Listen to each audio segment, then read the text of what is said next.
په خیبر پښتونخوا زمشوي ضلعو کې کورما ضلع د قدرتي ښایست لحاظ سره یو ځانګړی حیثیت لري، کومه چې کلتوري او سټریټیجیک لحاظ سره یو ځانګړی مقام لري. کورما ضلع د افغانستان درو صوبو ننګرهار، خوست او پکتیا سره تړلې ضلع ده. همدغه شان د خیبر پښتونخوا، اورګزی، خیبر او شمالي وزیرستان ضلعو نه علاوه هنګو ضلع سره پوله لګېدلې ده.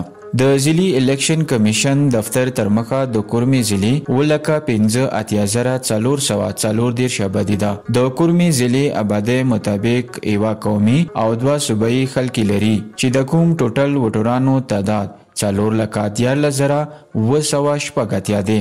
کورما ضلع کې مختلفو ځایونو کې مختلف قومونه مشته دي کوم چې سوونو کلونو راهیسې کورما کې ژوند کوي. په دې هکله د کورمې یو مشر نیاز محمد سنو اف ام سره تفصیلي خبرې کړي. تورای قوم دی، دا توري 2 برانچ دي، یو سرګلای دی، یو هغه دی چردای دی. نو هغه کې بیا سرګلي کې هم زخیل مستخیل چردي کې دوپرځای علیزای غونډې خیل وسره شپېګام دوی سه بنګاخ قوم څه دی. دا ستر قومونه دي او بندوبستي او اول نه آباد قومونه دي. دې نه علاوه ورکې منګال دي، هغه دي خروټي دي، ززي دي، مقبل دي. دا د کورمې اوسېدونکي قومونه دي لکه زدران دي.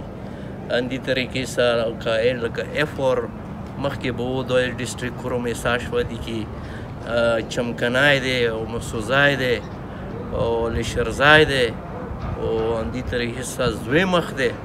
دا قومونه ایدین علاوه ملا د موسی دری ژبې ویلونکي اشته څه هغه یو هغه دي ازرا قوم دی، یو سره خوشي قوم دی. دین علاوه دي کې موسی لکه کرسچن کمیونټي اشته هغوی دین علاوه لکه بډخیل دي، بډخیل یو قوم دی، لسڼا یو قوم دی.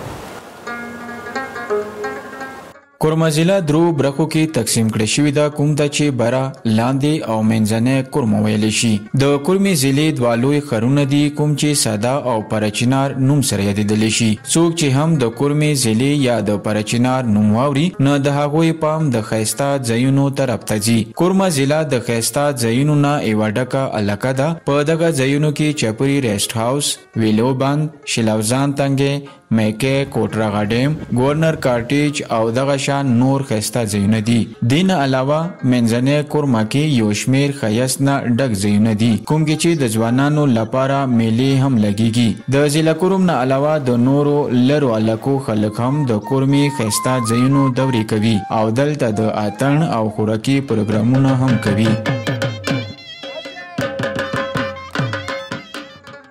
که موږ د تعلیمي ادارو او د سیشن عدالتونو خبره وکړو نو ضم کېدو نه وروستو د علاقې خلک خپلې مسلې عدالتونو ته وړي او قبایلي علاقو کې صرف کورمې ضلعې ته د اعزاز هم حاصل دی چې په عدالت او پولیس ډپارټمنټ کې زنانه وکیله او ایډیشنل ایس ایچ او خپلې ذمهوارۍ ترسره کوي. همدغه شان په ټوله کورما کې کالجونو نه علاوه 400 د هلکانو او 280 د جنکو سرکاري سکولونه دي کوم کې چې پرایمري واخلا هایر سیکنډري پورې سکولونه شامل دي.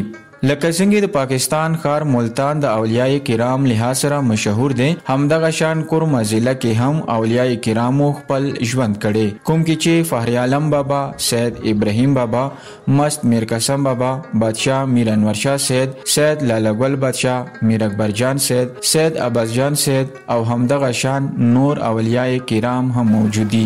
د کورمې ضلع آب و هوا او د زیات اوبو له وجې د ځمکه زرخیزه او خلک زمینداره کوي. زمینداره کې د کورمې تو یو مهم کردار ادا کوي ولې چې زیاتره زمینداران د اوبو خور لپاره د کورمې توی اوبه په استعمال کې راولي. دلته د کورمې وریجې ډېرې مشهورې دي. دې نه علاوه ټماټر، غنم، مونګپلي او نور فصلونه او سبزیانې هم کیږي. د کورمې په سوغاتو کې د کورمې مټۍ، مونګپلي او غوزان ډېر مشهور دي. دې نه علاوه کوه سفید، کورم ضلع ښکلا کې یو مهم کردار ادا کوي. کوه سفید په غرونو باندې ژمي او تقریبا ګرمۍ کې هم واوره پرته وي چې د کوم لوجې د کورم موسم ډیر مزیدار دی.